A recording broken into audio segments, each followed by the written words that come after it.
Les 7 les plus puissants héros de la Terre. Mais sont-ils vraiment, genre vraiment? Plus, c'est juste un cauchemar pour les relations publiques, surtout Homelander. Ouais, ce sont plus des anti-héros, voire carrément des méchants, qu'autre chose.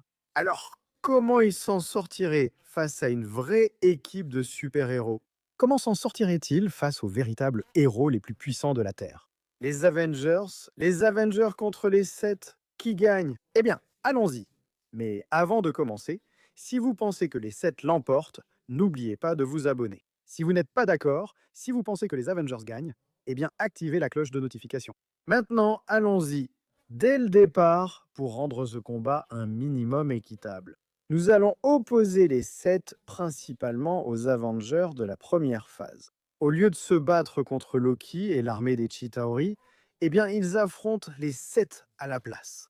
Parce que si on incluait tous les Avengers, si on ajoutait tout le monde de cette immense liste, eh bien, les 7 n'auraient vraiment aucune chance. Essayons au moins de faire en sorte que ça ressemble à un combat équitable. D'accord. Alors, qui fait partie des 7? Qui amène-t-il dans l'équipe? Eh bien, ils sont clairement une parodie de la Ligue de Justice. Donc, en fait, tu retrouves beaucoup des mêmes archétypes, comme le profond qui est leur Aquaman. Le problème, c'est qu'il ne peut vraiment rien faire à personne ici. Il est essentiellement utile seulement quand il est dans l'eau. Donc, bon, il est un peu une blague. En plus de ça, c'est aussi un gros pervers sexuel et un abuseur. Il est un peu plus fort que la plupart des gens, mais il n'a vraiment aucune expérience réelle en combat. Et tu peux clairement le mettre à terre avec un bon coup dans les branchias.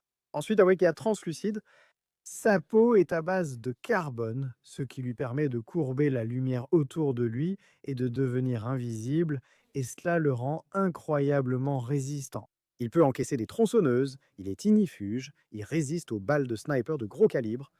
Il a tout encaissé sans problème, mais le truc c'est qu'il peut être électrocuté. Sa peau en carbone est très conductrice. Bien sûr, il doit aussi être complètement nu pour que ses pouvoirs fonctionnent. Je ne sais pas si c'est un avantage ou un inconvénient. Ça me semble plutôt être un inconvénient. Starlight, l'une des nouvelles membres des 7. Elle est étonnamment forte. Elle maîtrise les gens normaux, les envoie valser. Elle peut affronter Stormfront, la super nazie maléfique, et montre une résistance étonnante. Elle peut encaisser les attaques de Black Noir, résister à une décharge électrique de Stormfront et même prendre des balles en pleine poitrine. Mais son pouvoir principal, c'est sa capacité à manipuler la lumière et l'électricité. Elle peut lancer des rafales de lumière capables de défoncer des portes en acier, blesser Stormfront et envoyer des gens valser sans effort. En plus, elle peut créer une lumière tellement intense qu'elle peut littéralement vous aveugler. Black Noir est un peu le Batman du groupe. Sombre, mystérieux, maître en arts martiaux. Il est super fort, il a arraché le visage d'un homme et s'est acharné sur Starlight. Pas dans ce sens-là. Il est incroyablement résistant, il encaisse des explosions à bout portant, des bombes et des balles, même les attaques de Starlight. C'est aussi clairement le meilleur combattant de l'équipe, le meilleur du groupe. Ayant vaincu Kaniko, il a mis Starlight à terre et battu les Boys. Atren est l'homme le plus rapide du monde, enfin, il est le sprinter des 7. C'est Flash, même s'il n'est vraiment pas aussi rapide que Flash. Il est capable de courir plus vite que les balles, d'esquiver les attaques de Starlight et de se battre à une vitesse surhumaine. Et s'il va assez vite, il peut traverser les gens en courant. En plus, il est assez fort pour littéralement tirer un train. Mais voilà le truc, Atrein s'est dopé au composé Phi et ça lui est retombé dessus. Ça a provoqué une crise cardiaque et ça l'a rendu nettement plus lent. Il n'arrive plus vraiment à utiliser ses pouvoirs ou alors il frôle carrément la mort. Donc c'est plutôt nul. La reine Maeve est essentiellement Wonder Woman. Elle est assez forte pour stopper net un camion lancé à toute vitesse. Donc ça veut dire qu'elle est sacrément résistante aussi. En plus, elle peut encaisser des balles à bout portant. Absolument aucun problème. Elle peut maîtriser Black Noir, elle peut se battre contre Stormfront, mais elle a aussi clairement ses limites. Comme l'a dit Homelander, elle serait morte dans ce crash d'avion si elle n'était pas venue avec lui. Mais elle reste vraiment puissante. Ensuite, il y a le plus puissant de tous, Homelander, un Superman maléfique, tordu, psychopathe et narcissique. Il est bien plus fort que tous ceux qui l'entourent, au point où même d'autres héros comme Queen Maeve et Starlight ne peuvent absolument rien contre lui. Il est totalement pare balles. Aucun héros ne peut l'éliminer. On dit qu'il n'existe aucune arme sur Terre qu'ils n'ont pas utilisée contre Homelander. Toutes ont échoué. Il est incroyablement rapide, même plus rapide qu'A-Train, mais il utilise surtout cette vitesse pour se déplacer, volant d'un point à un autre. Il n'utilise pas vraiment ça en combat, hein. Sa principale tactique en combat, hein, c'est sa vision thermique. Il va simplement laser tout le monde autour de lui. Il s'en fiche complètement, il n'en a rien à faire, donc voilà les 7. Et leur plus grand avantage dans ce combat, c'est qu'ils sont absolument impitoyables. La plupart d'entre eux n'ont pratiquement aucune morale. Comme Homelander, il ne se souciera absolument pas de te tuer. Après traverser carrément les gens, il garde toujours une part d'impitoyabilité. Black Noir est presque comme une non-personne, donc il ne se soucie pas non plus de te tuer. The Deep est juste un pervers. La traduction semblait un peu perverse aussi. Les seules personnes décentes sont Starlight et Reine Maeve. Et même elles n'ont pas vraiment de problème à utiliser leur pouvoir à l'extrême quand elles sont poussées. Mais regardez simplement Homelander, il découpera n'importe qui en deux avec sa vision laser. C'est souvent la première chose qu'il fait. Les 7 donnant de la priorité à tuer beaucoup plus que les Avengers, ça c'est sûr. Bien sûr, les Avengers donnent la priorité à aider les gens, à combattre de vrais ennemis, à sauver le monde, tu sais, à être de vrais héros. Et mecs, ils sont vraiment doués pour ça. Et à la tête de l'équipe, il y a Captain America, l'homme aux étoiles et aux rayures lui-même, le summum du potentiel physique humain, littéralement surhumain.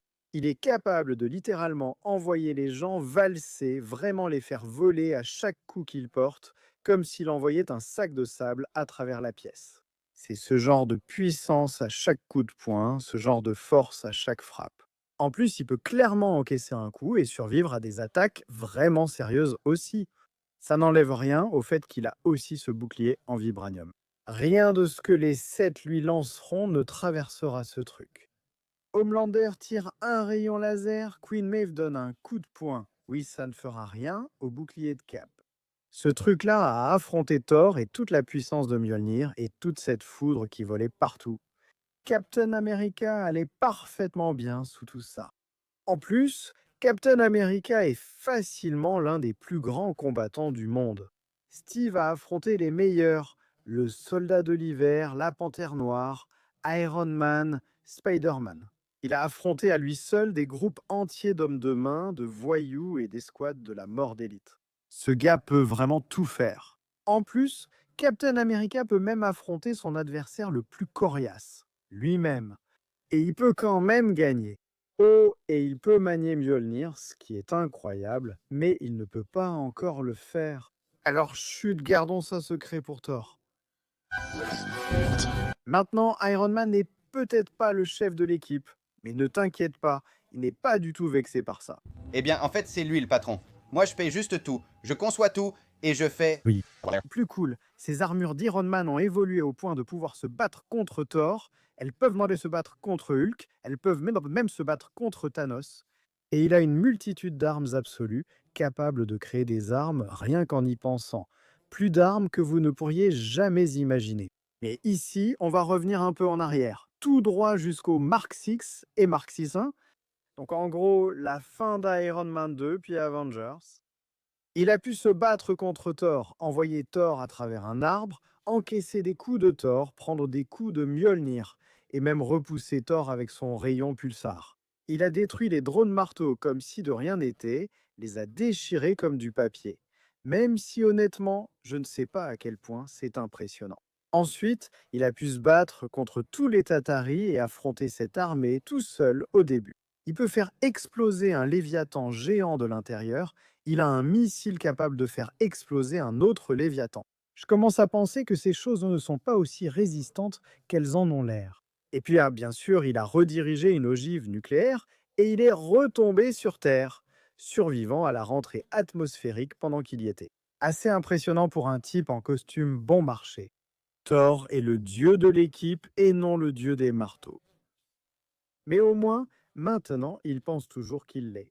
Il est assez fort pour battre Hulk, assez résistant pour encaisser des coups de Hulk et simplement sourire. Ou tomber de plusieurs kilomètres dans le ciel, ou détruire le pont arc-en-ciel. Et oh oui, il a toujours Mjolnir ici. Je ne pense pas qu'il se soit vraiment remis de l'avoir perdu. Le même Mjolnir qu'il a pu utiliser pour détruire le pont arc-en-ciel ou envoyer d'énormes ondes de choc et raser des bâtiments. Le même qu'il a utilisé pour créer d'énormes décharges de foudre et terrasser les Léviathans d'un seul coup. Il y a quelques gros calibres chez les Avengers et tu es clairement en train d'en regarder un en ce moment. Et toute sa splendeur. Et puis Hulk est l'autre gros bras de l'équipe.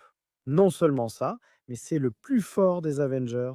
Bienvenue, plus fort des Avengers. Il peut terrasser les Léviathans d'un coup et mettre Thor presque en difficulté. L'armée ne représente rien pour lui. Attention Jatari, car il va t'écraser facilement. En réalité, son plus grand rival était Thor. Et ensuite, Abomination. Et dans ce combat contre Abomination, eh bien, il a littéralement détruit tout Harlem. Donc oui, le grand gaillard peut vraiment causer de sérieux dégâts. Et ensuite, on tourne la Veuve Noire et Œil de Faucon, les deux véritables humains du groupe. Des monstres et de la magie, rien pour lequel nous avons jamais été entraînés. D'accord, écoute, la ville vole, on affronte une armée de robots. J'ai un arc et des flèches, mais rien n'a de sens. Ils ont de l'esprit, ils ont du cœur. Ils sont en fait assez utiles pour éliminer les hommes de main, les voyous et les armées extraterrestres. Mais quand on parle de personnes à un niveau de puissance aussi énorme, je ne sais pas vraiment ce qu'un assassin et un espion vont réellement pouvoir faire. Bien sûr, je suppose qu'on pourrait les opposer à The Deep ou Translucide, peut-être même à Black Noir ou Starlight. C'est juste que je pense que Homelander va probablement les couper en deux avec ses lasers avant même qu'ils aient la moindre chance. Donc voilà les deux équipes. Comment ce combat va-t-il se dérouler? Eh bien, comme je viens de le dire, même si Hawkeye et Black Widow pourraient probablement battre The Deep, ils pourraient même affronter Black Noir à 2 contre 1. Je ne pense pas qu'ils en seront capables, je ne pense pas qu'ils en auront l'occasion. Je pense que Homelander n'a aucun problème à tuer des gens et il n'aura aucun mal à les couper en deux avec ses lasers. Black Noir n'aurait aucun problème à les tuer. Maeve les tuerait probablement et Atrin pourrait clairement les tuer. Je ne pense pas vraiment que Hawkeye ou Black Widow vont changer le cours du combat. Je ne pense même pas qu'ils vont survivre très longtemps dans ce combat. Bien sûr, cela vaut aussi pour l'autre camp. Comme The Deep ou Translucide, Hulk pourrait littéralement juste écraser The Deep et ce serait fini pour lui. Iron Man pourrait voir Translucide et le neutraliser depuis le ciel. Donc oui, ça marche clairement dans les deux sens. Maintenant, Captain America est intéressant parce qu'il a montré qu'il pouvait se défendre contre toutes sortes de menaces. Mais il est vraiment discutable de savoir à quel point il se donne à fond contre lui. Il n'a jamais affronté un Superman maléfique capable de le traverser d'un seul coup. Personne de ce niveau-là, en tout cas. D'un autre côté, il pourrait probablement battre Black Noir. Il pourrait probablement se battre contre Starlight et Queen Maeve. Donc il est clairement dans une position étrange. Au final, je pense qu'il est capable d'aider les Avengers. Je pense qu'il peut bien les diriger. Et il va bien se débrouiller pendant le combat, mais il ne va pas survivre à ce combat. Pas avec Homelander et A-Train dans les parages, mais il y a aussi Iron Man, il y a Hulk et il y a Thor. Et aussi puissants que soient tous les membres des Sept, je ne pense pas qu'aucun d'entre eux soit plus puissant que ces trois-là. A-Train peut courir partout, tuer Captain Widow et Hawkeye. S'il essaie de faire quoi que ce soit au Hulk, eh bien, il va se briser tous les os du corps à l'impact. Il ne pourra rien faire contre le grand gars vert. Homelander est le membre le plus puissant des Sept, mais regardez simplement son combat contre Soldier Boy. C'était la première fois que Homelander affrontait quelqu'un d'aussi proche de son niveau. Et même si c'était impressionnant, ce n'était pas non plus extraordinaire en termes de destruction autour d'eux. En fait, c'est un assez bon indicateur de la puissance d'un personnage. Par exemple, Super-Han peut faire ça, Thor peut faire ça, Hulk peut faire ça. Homelander ne détruisait même pas vraiment la maison. Alors, pensez qu'il va pouvoir affronter Hulk et Thor tout seul? Parce que personne d'autre n'est assez puissant pour les vaincre. Eh bien, c'est plutôt risible. Je ne suis même pas sûr qu'il pourrait battre cette version d'Iron Man. Et si Homelander ne peut pas les vaincre, alors quel espoir ont les sept? Queen Maeve est peut-être le deuxième membre le plus puissant ici. Et même Iron Man est clairement plus puissant qu'elle. Peu importe vraiment ce que font les sept, peu importe à quel point ils sont impitoyables ou assoiffés de sang. Parce qu'ils ne peuvent tout simplement pas gagner ici. Capitaine Widow et Œil de Faucon pourraient ne pas s'en sortir, et Iron Man pourrait même ne pas survivre honnêtement. Mais personne ne peut arrêter Hulk, personne ne peut arrêter Thor, et ils sont clairement assez puissants pour battre tous les autres ici. Les Avengers gagnent.